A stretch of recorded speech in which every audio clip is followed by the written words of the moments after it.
මොකද්ද? නෑ මිස් මං ගෙනාවේ නෑ. ඇයි මේ කාංචනා මිස් කිව්වා ගේන්න එපා කියලා? අනේ බලන්නකෝ මිස්. අපි තමයි වැරදි ඊට පස්සේ. අම්මේ බහින්නකෝ. ඇයි බහින්න බැයිද? ඉන්නම වීල් චෙයාර් එකක් ගෙන. මේ අම්මා ගාව කවුරුත් නැද්ද? ඇහෙන්නේ නැද්ද මන්ද? කවුරුත් ඇවිල්ලා නැද්ද? අනේ බලන්නකෝ නේද අප්පා මෙහෙම ලෙඩ්ඩු දාලා යනවා. ඈ? ඉන්නම වීල් චෙයාර් එකක් ගෙන. මොකද්ද?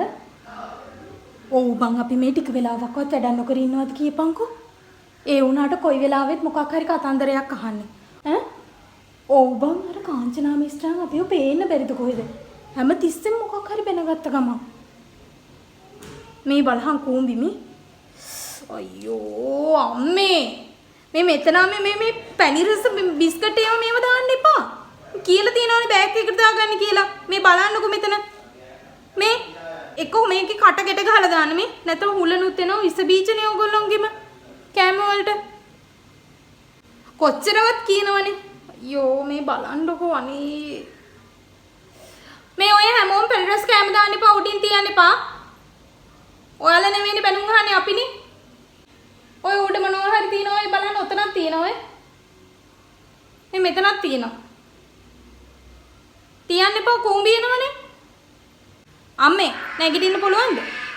අමාරුයිද? එනකෝ බල. ෆයිල් මොනවා හරි තියනවද ගන්න? මේක විතරයිනේ. කවුරුත් ආවේ නැද්ද ළඟ? වොෂ්රූම් එකට ගියාද? එහෙනම් එයා එනකයින්. ඔයාද බාරකාරයා? මේ ඔයාගේ කවුද? අම්මා. දැන් මේ ඔක්කොම මේව කරලා නේ තියෙන්නේ. මේස් දාලා ඔක්කොම කරලා රත්තරන් බඩු ඔක්කොම අයින් කරලා නේ තියෙන්නේ. මං ආයි බලන්න ඕනේ නෑනේ. කරාඹු ඔක්කොම. අම්මා දැන් තියටර් එකට එක්කන් යන්න ඕන. මේ පොඩක් හරි. මොකද්ද? ඔයාට ඉන්න පුළුවන් එතන. පරිස්සමෙන්. මොකද අම්මේ? බයයි? නෑ බය වෙන්න එපා. පොඩි දෙයක් තියෙන්නේ. බය වෙන්න එපා. නේද? මේ දුවත් කියන්නේ බය වෙන්න එපා කියලා. නෑ මොන සිහිය නැති කිරිල්ලක්ද? මේ පළවෙනි පාර. හරි අපි දැන් යනවා ඇතුළට. බය වෙන්න එපා.